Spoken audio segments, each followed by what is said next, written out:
ভারতের বেঙ্গালুরুতে তরুণীকে হত্যা করে মরদেহ 22 টুকরো করে ফ্রিজে রাখার ঘটনায় অভিযুক্ত প্রেমিক মুক্তিরঞ্জন রায়ের মরদেহ মিলল ওড়িশা থেকে।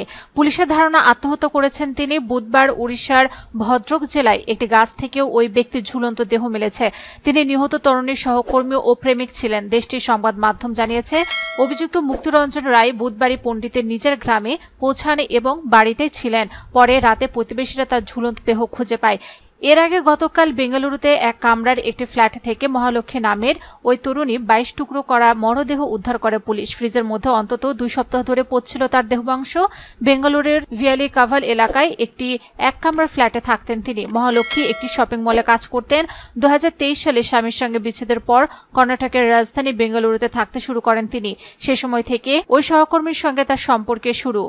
মহালক্ষ্মী অন্য একজনের সঙ্গে সম্পর্ক জড়িয়েছিলেন। এই সন্দেহে দুজনের মধ্যে টানাপোড়েন দেখা দেয় এবং এর জেরেই এই হত্যাকাণ্ড বলে ধারণা করছে পুলিশ।